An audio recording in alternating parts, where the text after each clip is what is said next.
ख्रिस्तामध्ये माझ्या प्रिय भाविकांनो, प्रीती किंवा प्रेम हे पुष्कळ वेळेला शब्दामध्ये प्रकट केलं जाते आणि त्यासाठी वेगवेगळ्या प्रकारची सुंदर अशी भाषा शैली देखील वापरली जात असते.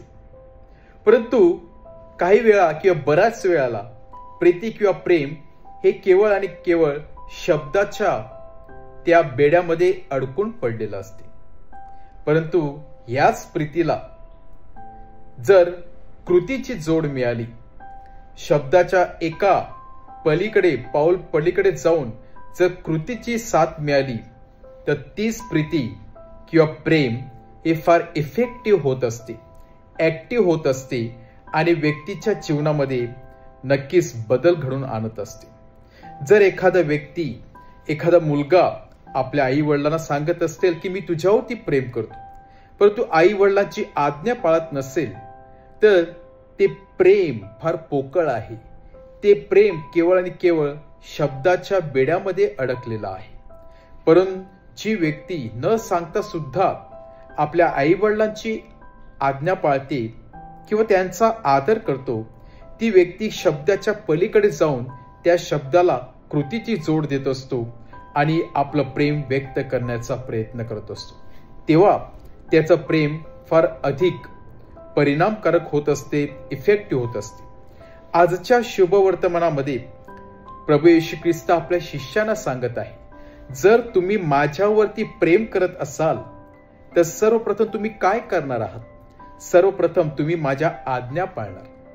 केवळ मी तुझ्यावरती प्रेम करतो हे न सांगता जी व्यक्ती माझी आज्ञा पाळणार, ती व्यक्ती ही आज्ञा पाळून मला दाखवणार आहे की खरोखरच मी तुझ्यावरती प्रेम करत आहे.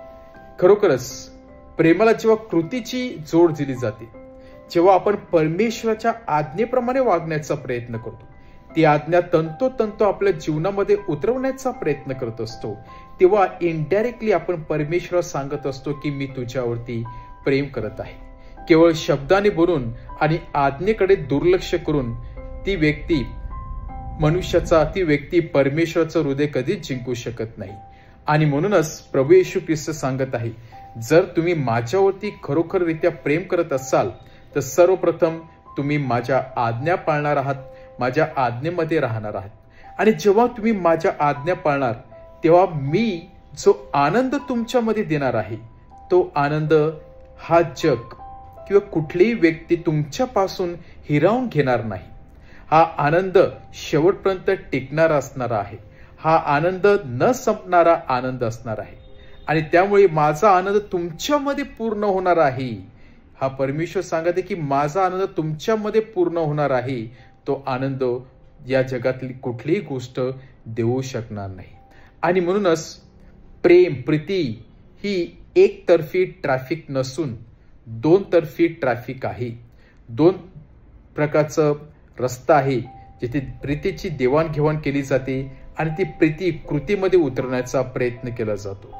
आणि जेव्हा आपण परमेश्वरावरती प्रेम करणार, त्याच्या आज्ञा पाळून, तेव्हा परमेश्वर एक सुंदर अशी देणगी, स्वर्गीय देणगी ती आपल्याला देणार आहे. ती म्हणजे आनंदी जीवन, जे शिष्यांना मिळालेलं होतं.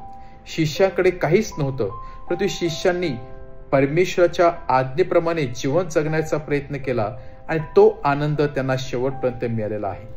जर आपला स्वर्गीय आनंद हवा असेल, आपलं स्वर्गीय सुख आणि समाधान हवं असेल, तर आपण सर्वप्रथम परमेश्वराच्या आज्ञेमध्ये राहण्याचा प्रयत्न केला पाहिजे, त्याच्या आज्ञा पाळण्याचा प्रयत्न केला पाहिजे.